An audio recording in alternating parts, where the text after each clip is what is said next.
Okay, hello everyone. This is Charles Harper, and I want to welcome you all here today. Whether you're listening by archive or you are listening, pretty much live or listening almost a day of. And I'm with Jennene Biggins. She is a digital marketing expert in the DC area, and she works with small businesses. And I really wanted to talk to her today because she's got real good insight on the kinds of things that not only you should be doing now, you are a local business, brick and mortar, even if you're an online business, or um, if you are getting ready to open back up wherever you are. And more than likely, you're going to be hearing this in the DC area, but you could be hearing this any place in the world. And I think that the rules apply everywhere. Jennene, welcome. Thank you. Thank you for having me, Charles. Jennene, obviously, we are, at the tail end of in some places, or we are within just the midst of this COVID-19 situation. Yes. How has business changed in general, whether it's for you or for anybody? For me, business has changed. It actually has picked up tremendously, probably starting beginning mid-April. I started receiving calls from businesses that I either trained previously in previous years or through the Washington, D.C. chapter of SCORE, where I used to handle the digital marketing for the chapter. And it was a panic mode about how they can reach their customers, how they can bring things online quickly. So it was basically a result of being panicked about how to move forward with their business and still stay safe and relevant. Yeah. So are you finding now that, when people reach you, what are the questions that they are asking you? What is, what's the number one thing that people are really kind of trying to figure out right now? The biggest thing is how if they didn't have an online presence or I should say an active online presence, how Yep. to do that quickly. How do I take what I'm doing offline, or maybe I really didn't pay much attention to my website or connecting with my customers on an ongoing basis. They want to know how to do that quickly outside of or in conjunction with social media. Is this something that you can do quickly, or is it the kind of thing that you're going to have to do thoroughly? Would you say is there something that you can do quickly to get things moving? Yes. So quickly would be immediately, if they do not already have what we call an email service provider, such as Constant Contact or MailChimp, are probably the top two regarding small businesses. And for those that listening aren't really sure what an email service provider is, or may have never really may have seen the Constant Contact commercials or heard MailChimp. Basically, it's a service, a third-party service that you can put your information in for your potential clients or your current clients. And what you can do is send a blast or an email out to everyone without, like we did back in the day, CCing everyone on your list. Hmm. So it Hmm. specifically goes just to that one person. And I think the biggest benefit to those services are that it's visual. So you can have, of course, they see your logo and your colors. So you still are consistent with your branding, but also you can have links and they can click on the links and maybe be taken to your website to shop or answer surveys. There's various things that you can do with the email service providers, and you can get that set up same day by just going on to either platform and signing up for their email. That's interesting because I reached out to an orthodontist prior to the pandemic. And what I think has been good, even as a marketer, is I have seen, even though that office has not been open, they are really contacting me probably twice a week. Sometimes it's with Wow. tips, sometimes it's with just various things. And I think you're right. I mean, I'm even seeing them in my mind, and so that part of it, I'm even seeing that as a customer. And I'm glad you mentioned that touch point. So during this time, what I find has been most important, and read different articles, and they basically talk about how how you treat your customers or your potential customers during this time will probably set the playing field for the rest of the year and your business in general. And what I mean by that, if you're coming or providing information that is helpful, because, for a while there, we just started opening back up. But remember, for about a month or two, depending on where you are, we were totally closed. The only Right. things that were open were the grocery stores and the drugstores because they were essential. So what happened was people were forced to do things at home. Women were forced to try to dye their hair if they felt comfortable doing that, cutting their spouse's or husband's hair, or using something that would kind of maintain it temporarily, down to if you like dentist office, what things you can do maybe if you feel your tooth feeling a little sore or something happening, even suggesting maybe the pros and cons of going and getting, Ambisol or antiseptic. Right. So during that time, if you could provide valuable tips to people while they're home in this vulnerable state, and then they're going to remember you down the line when they open back up.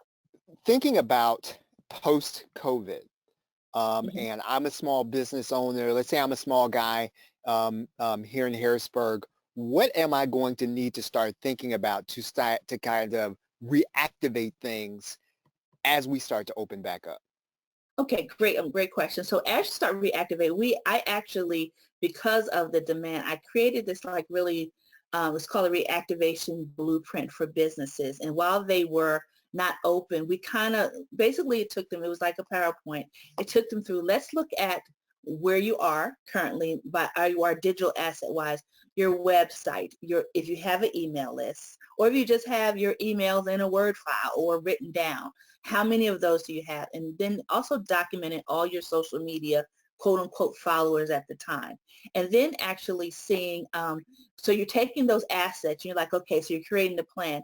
Then also looking at what advertising that you might have been throwing money at in the past 6 months, a year, and did it really warrant or convert to sales for your business? And Right. if not, okay, maybe we need to do that a little differently. So you're looking at what worked and did not work in the past. And one note I'd love to tell people, if you do not have Google Analytics, and I just want to tell people what that is who are not familiar, is basically a piece of code that's on the back of your website, only seen by you, and it tells you can have over probably thousands of metrics, but you can see who visited your site, how many people, how long they stayed. Now you can't see their individual name, but you can see this metric. If you don't have anything on your system now on your website, this is one of the first things I would do, because it's really going to give you an idea of what's going on your website. Otherwise, you have no idea.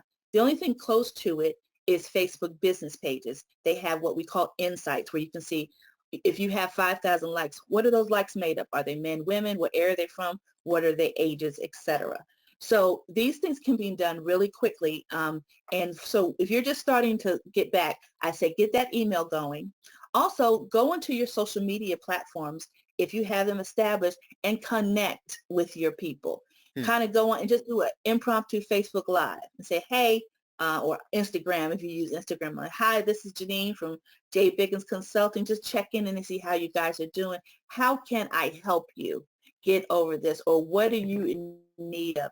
This is free, but it's a great way to touch base, to let them know you're trying to connect with them, but not necessarily sell them anything. Now, Jeannie, when you say something like Google Analytics, that sounds technical. So what would I need to do? Let's say I have a website. I don't know if I have Google Analytics, or I'm pretty sure I don't. What do I need to do next in order to put that in place, as you said? Because you said that it's very important. What do I need to do? Well, what you need to do, you go to google.com/analytics, and you have to have a Gmail. So even if you just use the Gmail for all things related Google, you have to have a Gmail. You cannot sign up for it with your regular email. And it's real simple. And actually, there was this wonderful PLR that someone did, I know, on how to sign up for Google Analytics. And you basically you put the name of your website, your website address, www dot whatever. It asks you, I think, for, and I'm going off the top of my head, just your area, like if you're local or Eastern Standard Time or whatever. And then you just click on accept, and then it gives you a code. So there's like a bunch of code, and then there's what we call a UA number. That's your Google Analytics number.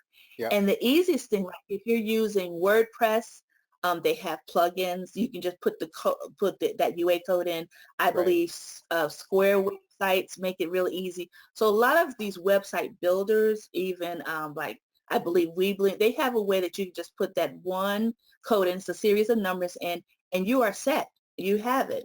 And I urge people, if you have a web designer, I suggest people get the code, the Google Analytics code themselves under their email, and then give it over to your web designer to attach to the back of your site, because you want to gain that control. I've heard so many horror stories of people turning control of their domain and everything else over to Right. a web designer, then they disappear and there's a problem. So you go on yourself, you can do it. I usually send just a cute email with maybe a link on there how to do it.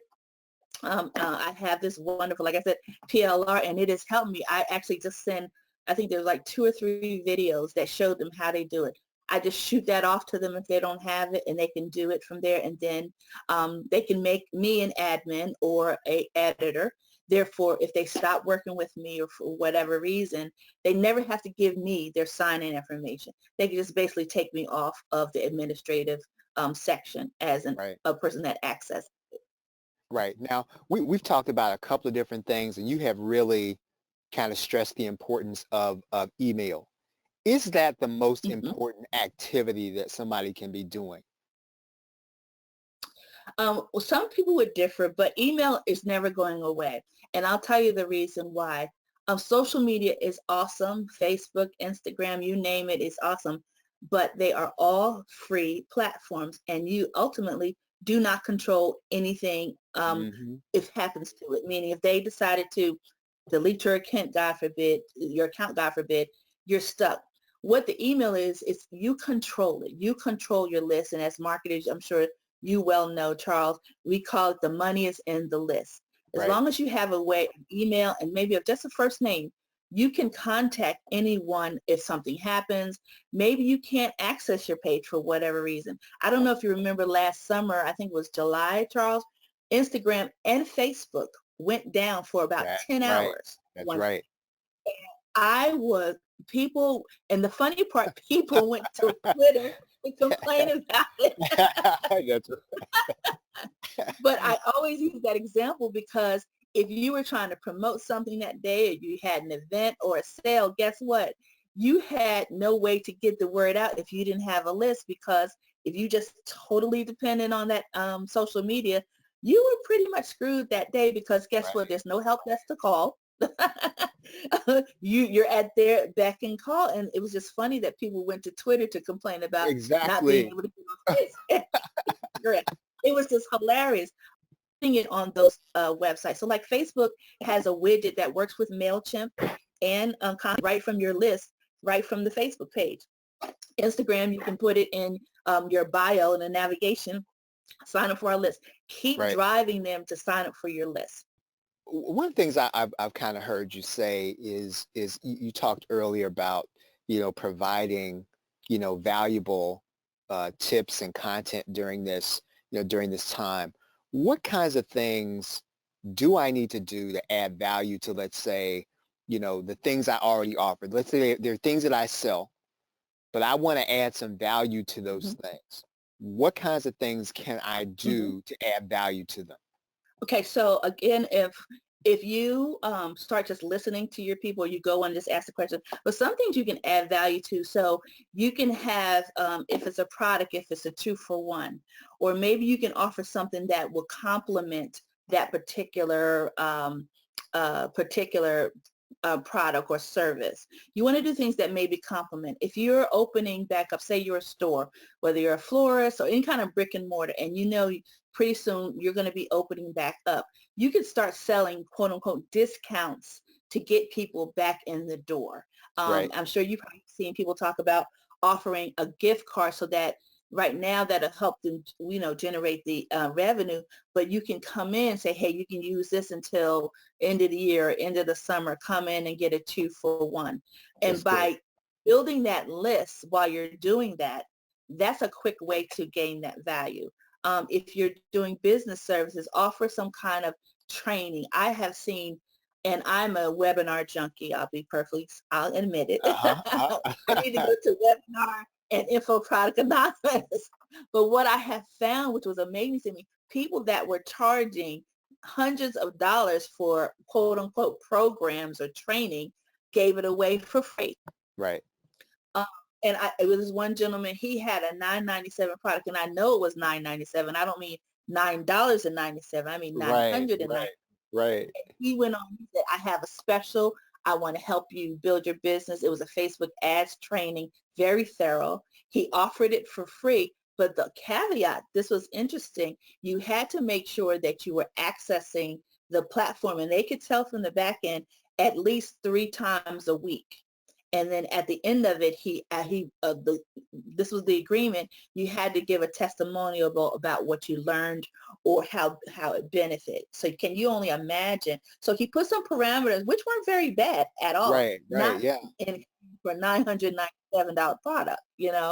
I mean, so many people did it, from webinars to free products and services to there's I forgot Mike Phil saying they offered a certain portion of their new launch online product for free for lifetime. Right. Right. So take advantage or think of some things that your customer, and again, go on a Facebook Live or Instagram Live, or send them a quick 1-question survey that you can easily create and say Google Pages or Google Forms.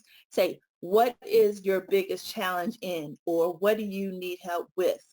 People, if you ask them, it will open up a floodgate, and you'll start seeing some common denominators there. And you're like, okay, I've seen this mentioned 5 or 6 times. I think maybe I need to add that onto my product or service, or offer this as maybe a new product or service. That's awesome. Jennene, listening to you, if I were in DC and I heard this, I would be looking for you. So tell people, number one, where they can get a hold of you, where they can find out more about you. And then, if I'm in, let's say, Texas, can I work with you? Okay. You can reach me at the letter jbigginsconsulting.com. So because we're digital, we can be online like we are now. And actually, we're doing a virtual summit training next week, how people can get involved. And because now we're really kind of moving to offline events for the unforeseen future. And years ago, I did a virtual summit. So I'm showing others how to do the same thing on the 28th. On May 28th. So if you contact me, we'll have information how you can register. It's totally free.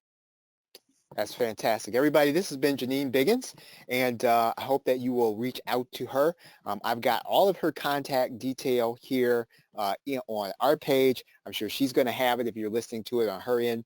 Jennene, once again, thank you for just kind of really giving us some parameters and some things that we can think about. I think that if people take your advice to start building their email list, if they take your advice to really start reaching out to people and really contacting people right now, I think they'll be miles ahead when this thing is over. Thank you very much, everybody. Have a great day and a pleasant tomorrow. Take care.